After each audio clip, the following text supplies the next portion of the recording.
लोकप्रिय मालिकांमधून आपल्या अभिनयाची छाप पाडणाऱ्या दिग्गज कलाकाराची एक्झिट ही चाहत्यांना धक्का देऊन गेलेली आहे. पाहूया संपूर्ण बातमी. तत्पूर्वी आपण जर तारांगण या मराठी यूट्यूब चॅनलला सबस्क्राईब केलं नसेल तर एकदा नक्कीच सबस्क्राईब करून घ्या.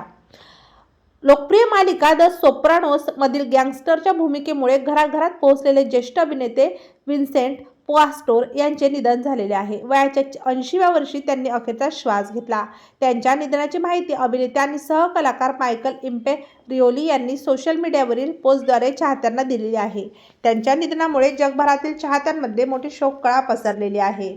विन्सेंट पास्टोर यांनी 1980च्या दशकापासून अभिनय क्षेत्रात कारकीर्द सुरू केली होती. 1990च्या दशकात त्यांनी हॉलिवूडमध्ये स्वतःची वेगळी छाप पाडली. मात्र द सोप्रानोस या गाजलेल्या मालिकेतील साकारलेली गँगस्टरची भूमिका त्यांच्या कारकिर्दीतील सर्वात लोकप्रिय भूमिका ठरली. या मालिकेत त्यांनी सुरुवातीला एका गुन्हेगाराची भूमिका साकारली, तर पुढे त्याच पात्राने FBI खबरीबारत कथेला वेगळे वळण दिले होते. त्यांच्या प्रभावी अभिनयामुळे त्यांना प्रेक्षक आणि समीक्षकांकडून मोठी दाद मिळाली. अभिनेता होण्यापूर्वी विन्सेंट पास्टोर यांनी अमेरिकेत नौदलात सेवा बजावली होती. व्हिएतनाम युद्धातही त्यांनी सहभाग घेतला होता. त्यानंतर त्यांनी पेस युनिव्हर्सिटीमधून शिक्षण पूर्ण करून अभिनय क्षेत्रात प्रवेश केला. अनेक चित्रपट, मालिका आणि नाटकांमधून त्यांनी आपल्या अभिनयाची छाप पाडली. त्यांच्या निधनाने हॉलिवूडमध्ये एक अनुभवी आणि दमदार अभिनेता गमावलेला आहे.